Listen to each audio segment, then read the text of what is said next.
Man tries to carjack people, ends up jumping off of the bridge, injures himself greatly. Here's a video. Okay. So you can see the frantic behavior of an individual attempting to carjack more people to escape. He's running and causing a significant disturbance.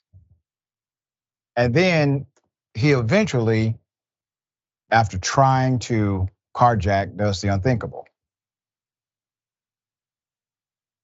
This lasted for at least a few minutes. And it was, well, not pretty.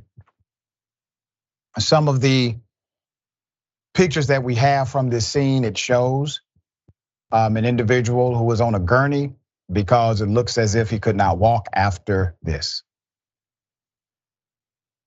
All right, let me give you as much background as we can. All right, so a Lyft driver was stabbed, and he was stabbed by a passenger who tried to steal his black Tesla on the FDR Drive in Lower Manhattan on Tuesday, cops and police sources said. The driver had a knife pulled on him in the attempted carjacking as he was headed south on the Parkway near Manhattan Bridge at about 2:45 p.m. That's according to police and other sources.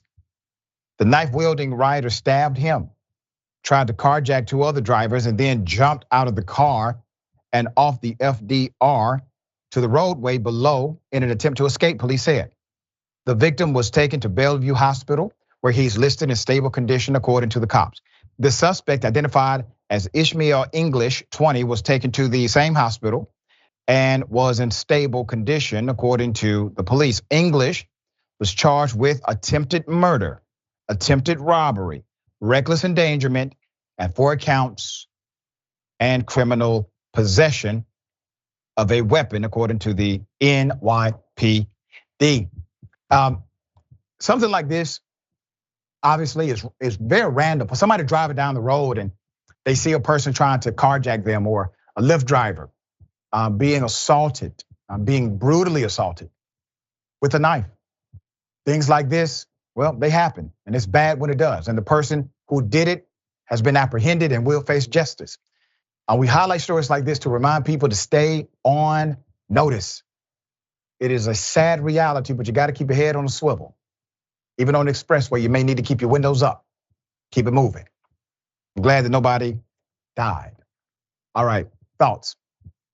Yeah, people are just trying to earn a living and get on with their days. We're all struggling and hustling out here together.